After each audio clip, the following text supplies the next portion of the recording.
ሰላም ጤና ይስጥልን ተመልካቾቻችን ከናሁ ቴሌቪዥን የሐምሌ 17 2018 ዓ.ም የዕለተ አርብ ዜናዎችን ወደ እናንተ የምናደርስበት ሰዓት ላይ እንገኛለን። ከዜናዎቹ ጋር አብራችሁን ቆየው ረዴት ጌታቸው ነኝ። አብራችሁን ቆዩ።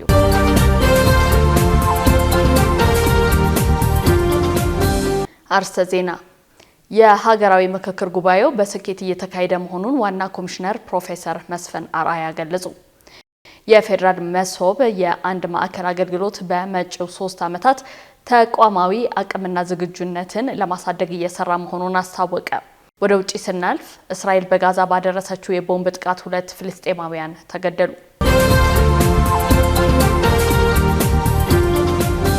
ወደ ቀዳሚ ዜናችን እንለፍ። የሀገራዊ ምክክር ጉባኤው በስኬት እየተካሄደ መሆኑን ዋና ኮሚሽነር ፕሮፌሰር መስፍን አርአያ ገለጹ።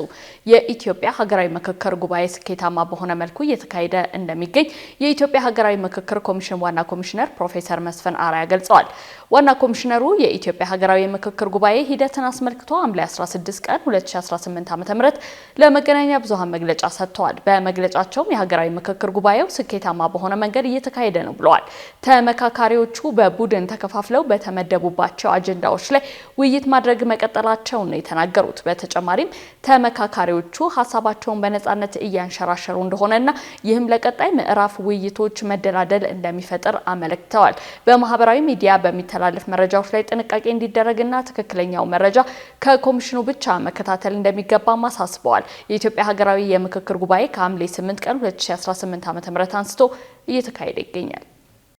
ኢትዮ ቴሌኮም በ2018 በጀት ዓመት 215.8 ቢሊዮን ብር ትርፍ መሰብሰቡን አስታወቀ። በተጠናቀቀው 2018 በጀት ዓመት አጠቃላይ የደንበኞች ቁጥር ከ90 ሚሊዮን በላይ ማድረሱን የገለጸው ተቋሙ እቅዱን ከ100% በላይ ማሳካቱንም ገልጿል። ተቋሙ ዲጂታል ኢትዮጵያን እውን የማድረግ ውጥኑን ለማሳካት ዘመኑን ያወጁ ፕሮጀክቶችን ነድፎ እየሰራ መሆኑን አስታውቋል። ማርቆስ ጎዴቦ ዝርዝሩን አዘጋጅቶታል። ግዙፉ የቴሌኮም አቅራቢ ተቋም ኢትዮ ቴሌኮም የ2018 በጀት ዓመት የስራ አፈጻጸም ግምገማውን ይፋ ባደረገበት ወቅት በበጀት ዓመቱ እቅዶቹን አመርቂ በሆነ ሁኔታ ማሳካቱንና ውጤታማ የበጀት ዓመት ማሳለፉን ይፋ አድርጓል። ኢትዮ ቴሌኮም በተጠናቀቀው የ2018 በጀት ዓመት 215.8 ቢሊዮን ብር ትርፍ መሰብሰቡንና ይህም ካለፈው ተመሳሳይ የበጀት ዓመት አፈጻጸም ጋር ሲነጻጸር የ33.2 ቢሊዮን ብር ብልጫ እንዳለው አስታውቋል። የተቋሙ ዋና ስራ አስፈጻሚ ወይዘሪት ፍሬህይወት ታምሩ የኩባንያውን ዓመታዊ አፈጻጸም አስመልክተው በሰጡት መግለጫ የኢትዮ ቴሌኮም የደንበኞች ቁጥር በከፍተኛ ሁኔታ በማደግ ከ90 ሚሊዮን በላይ መድረሱን ይፋ አድርገዋል። ስራ አስፈጻሚዋ አክለው ተቋማቸው በበጀት ዓመቱ አጠቃላይ የደንበኞች ቁጥር ከ90 ሚሊዮን በላይ ከማድረስ ባለፈ እቅዱን ከ100% በላይ ማሳካቱንም አስታውቀዋል። ተቋሙ ዲጂታል ኢትዮጵያን እውን የማድረግ ውጥኑን ለማሳካት ዘመኑን የዋጁ ፕሮጀክቶችን ነድፎ እየሰራ መሆኑንም አስታውቀዋል። ዲጂታል ኢትዮጵያን እውን ለማድረግ እየተንቀሳቀሰ የሚገኘው ኢትዮ ቴሌኮም በርካታ የትራንስፎርሜሽን ስራዎችን ሲሰራ መቆየቱን የተቋሙ ዋና ስራ አስፈጻሚ ገልጸዋል። በእነዚህ ተግባራት የመሰረተ ልማት ዝርጋታዎችን ጨምሮ የደንበኞችን ተደራሽነት ለማስፋት የሚያስችሉ ተግባራትን ሲከውን መቆየቱንም የተቋሙ ስራ አስፈጻሚ አስረድተዋል። ተቋሙ በቀጣይ 3 ዓመታትም የአራተኛው ትውልድ ወይንም የ4G አገልግሎትን ተደራሽነት ወደ 99 በመቶ ለማድረስ እንዲሁም የአምስተኛውን ትውልድ ወይንም 5G አገልግሎትን ደግሞ በ100 ከተሞች ተደራሽ ለማድረግ እየተጋ መሆኑንም አስታውቀዋል። ተቋሙ ከቴሌኮም መሰረተ ልማቶች በተጨማሪ የዲጂታል መሰረተ ልማቶችን በማልማት ላይ እንደሚገኝም ነው ዋና ስራ አስፈጻሚዋ የገለጹት። በበጀት ዓመቱ 1.5 ሚሊዮን ተጠቃሚዎችን መሰብሰቡን እንዲሁም የአራተኛ ትውልድ ወይንም 4G የኢንተርኔት አገልግሎት ኔትወርክን 82.2 በመቶ ተደራሽ ማድረግ መቻሉን እና የአምስተኛ ትውልድ ወይንም 5G ኔትወርክን በተጨማሪ 7 ከተሞች በአጠቃላይ ደግሞ 37 ከተሞች ላይ ማድረስ መቻሉንም አስታውቀዋል።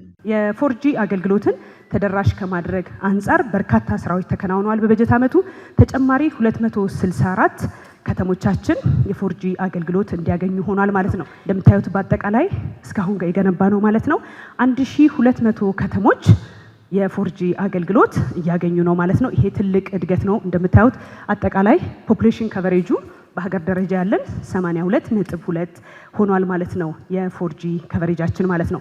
በተጨማሪም 264 የገጠር አካባቢዎችን የአገልግሎቱ ተጠቃሚ ማድረግ እየተቻለ ሲሆን ይህም የ4G ኔትወርክ ሽፋን ያገኙ ከተሞችን አጠቃላይ ቁጥር 1200 አድርሶታል። ቲክታክ፣ ኔትፍሊክስ፣ ጉግልን ጨምሮ 10 ኢንተርናሽናል ጌትዌዎችን ከኢትዮ ቴሌኮም ጋር ማስተሳሰርም ተችሏል ነው ያሉት ዋና ስራ አስፈጻሚዋ። ኢትዮ ቴሌኮም በአጠቃላይ 90.1 ሚሊዮን ደንበኞች መሰብሰቡን የገለጹት ዋና ስራ አስፈጻሚዋ በተጠናቀቀው የ2018 በጀት ዓመት የእቅዱን 101.7 በመቶ ማሳካት መቻሉን አስረድተዋል። የብሮድባንድ ተጠቃሚዎች ደንበኞች ቁጥርም 1 ሚሊዮን መድረሱን አስታውቀዋል። በበጀት ዓመቱ 475 ምርቶችን ለደንበኞች ማቅረቡንም ኩባንያው አስታውቋል። እንደ ሀገር እየሄድንበት ያለው የዲጂታል ትራንስፎርሜሽን ዲማንድ ከሚያደርጋቸው ኢንፍራስትራክቸሮች መካከል አንዱ የኢንተርናሽናል ጌትዌይ ካፓሲቲ ነው ማለት ነው። ስለዚህ ኢትዮ ቴሌኮም በዚህን ያህል ካስፋፋ ያው ምንም ሳትሰጉ እናንተም የዲጂታል አገልግሎቶቻችሁን ማስፋት መጠቀም ትችላላችሁ ማለት ነው። ቀደም ባለው ጊዜ በጣም ውስን ካፓሲቲ ስለነበረን ኮንጀሽን ይፈጠር ነበረ። ለማስታወስ ያህል ታስታውሳላችሁ አይደለ?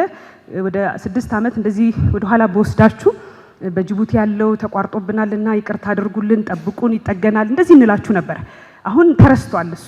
የዘመናዊ ስልኮችን ተደራሽነትን ለማስፋትም ስልኮችን የማከፋፈል ስራዎችን ሲሰራ መቆየቱንም ዋና ስራ አስፈጻሚዋ ገልጸዋል። ዘኔክሰስ የተሰኘውን የኢትዮ ቴሌኮም ዘመናዊ ስልክም ለገበያ ማቅረቡንም አስረድተዋል። በበጀት ዓመቱ በዘመን ገበያ 21.7 ሚሊዮን ግብይት መፈጸም ተችሏል። እንዲሁም በቴሌብር በተጀመረ በአምስተኛ ዓመቱ 60.5 ሚሊዮን ደንበኞች መፍጠር መቻሉንም አስረድተዋል። በተጠናቀቀው በጀት ዓመት 4.19 ትሪሊየን ብር የገንዘብ ዝውውር በቴሌብር መከናወኑንም ነው የገለጹት። በቀን 11 ቢሊዮን ብር በቴሌብር እንደሚዘዋወርም ተቋሙ አስታውቋል። በተጨማሪም በተለያዩ አካባቢዎች ለኤሌክትሪክ ተሽከርካሪዎች ቻርጅ ማድረጊያ በመገንባትም ማህበራዊ አገልግሎቶች መሰጠታቸውንም አመላክተዋል። በበጀት ዓመቱ ስኬታማ ጊዜን አሳልፌያለሁ ያለው ተቋሙ 215.8 ቢሊዮን ብር ዓመታዊ ትርፍ መሰብሰቡንም አስታውቋል። ካለፈው ዓመት ጋር ሲነጻጸር 33.2 ቢሊዮን ብር ብልጫ ተመዝግቧል። ትልቅ ድርሻ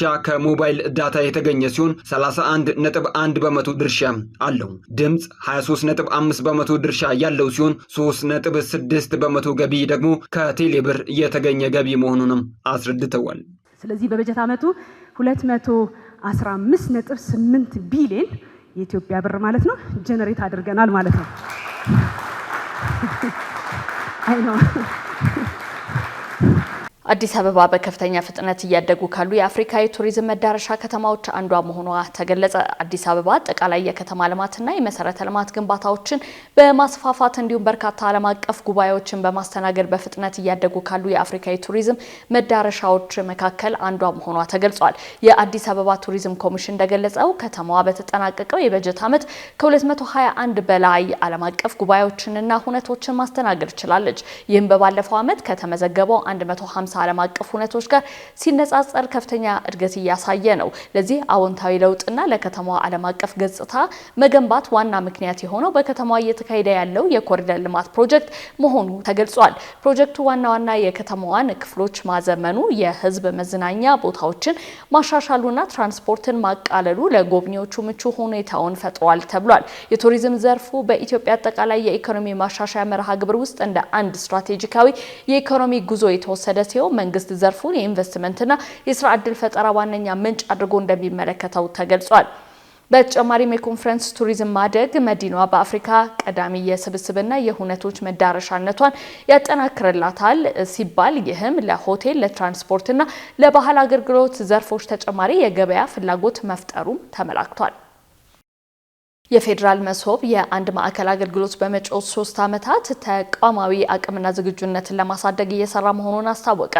የፌዴራል መሶብ የአንድ ማዕከል አገልግሎት በመጪዎቹ 3 ዓመታት ተቋማዊ አቅምና ዝግጁነትን ለማሳደግ ዜጋ ተኮር የላቀ አገልግሎት ለመስጠት የቴክኖሎጂና ዲጂታል መሰረተ ልማት ለመገንባት ይበልጥ ትኩረት አድርጎ እንደሚሰራ አስታውቋል። የፌዴራል መሶብ የአንድ ማዕከል አገልግሎት በቀጣዮቹ 3 ዓመታት የመንግስት አገልግሎቶችን በዲጂታል ቴክኖሎጂ የተደገፈ ተደራሽ፣ ቀልጣፋና ዜጋ ተኮር ማድረግ የሚያስችል የ3 ዓመት ስትራቴጂክ እቅድ እና ፍኖተ ካርታ ይፋ አድርጓል። ፍኖተ ካርታው የዲጂታል ኢትዮጵያ 2030 ስትራቴጂን መነሻ በማድረግ የዜጎችን አገልግሎት ተደራሽነት፣ ጥራትና ቅልጥፍና ማሳደግ የሚያስችሉ ቁልፍ የለውጥ አቅጣጫዎችን አካቷል። የፌዴራል መሶብ የአንድ ማዕከል አገልግሎት ዋና ስራ አስፈጻሚ ዮናስ አለማየሁ በመድረኩ እንደገለጹት ፍኖተ ካርታው መሶብ የአንድ ማዕከል አገልግሎት በቀጣይ 3 ዓመታት ምን አይነት የአገልግሎት አሰጣጥ ስርዓት መገንባት እንዳለበት በግልጽ የሚያመለክት ሰነድ ነው። የስትራቴጂክ እቅዱ መሰረትም መሶብ ባለፈው 1 ዓመት ያከናወናቸውን ስራዎች በመገምገም በቀጣይ የሚከናወኑ የዲጂታል ሽግግር፣ የአገልግሎት ጥራት ማሻሻያና ተቋማዊ አቅም ግንባታ ስራዎችን የሚመራ ይሆናል ብሏል። እቅዱ ከዲጂታል ኢትዮጵያ 2030 ራዕይ፣ ከሲቪል ሰርቪስ ሪፎርም አቅጣጫዎችና ከሀገራዊ የዲጂታል ልማት ግቦች ጋር ተጣምሮ መዘጋጀቱን ገልጿል። በአገልግሎቱ የእቅድና ፕሮግራም ዳይሬክተር ደሳለኝ ድንገታ ባቀረቡት ጽሁፍ በመሶብ የተዘጋጀው ስትራቴጂካዊ ፍኖተ ካርታ በ3 ዋና ዋና የትኩረት መስኮች ላይ ያተኮረ መሆኑን ተናግረዋል። በዚህም የመጀመሪያው ተቋማዊ አቅምና ዝግጁነትን ማሳደግ መሆኑን ጠቅሰው የመሶብን የመፈጸም አቅም ማጎልበት፣ ዘመናዊ የአፈጻጸም አመራር ስርዓት መዘርጋት እንዲሁም የሰው ኃይል ብቃትን ማሳደግና ውጤታማ የስራ ባህል መገንባት መሆኑን ጠቁመዋል። በሁለተኛ ደረጃም ዜጋ ተኮር የላቀ አገልግሎት መስጠት ሲሆን የመሶብ አገልግሎቶችን ተደራሽ፣ ፍትሃዊና ዲጂታል ማድረግ፣ የዲጂታል አገልግሎት አጠቃቀምን ማስፋፋት ብሎም የጥሪ ማዕከል አገልግሎትን ማጠናከርና የተገልጋዮችን እርካታ ማረጋገጥ የሚያስችሉ ስርዓቶችን መዘርጋት እንደሆነ ተናግረዋል።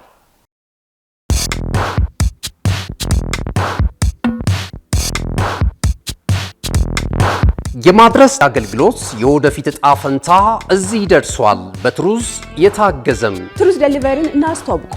የኛ 100% የኤሌክትሪክ ሞተሮች ለአካባቢ ተስማሚ ብቻ አይደሉም፣ ፈጣን፣ ጸጥተኛና አስተማማኝም ናቸው። ያለምንም ጫጫታ፣ ያለምንም ጭስ የእርስዎ ጥቅል በሰዓቱ ይደርሳል። በቀጥታ ክትትል ላይቭ ትራኪንግ ሁሉንም ነገር ይቆጣጠሩ። ጥቅሎ እስከ ደጃፎ ድረስ ያለውን እንቅስቃሴ በቀጥታ ይመልከቱ።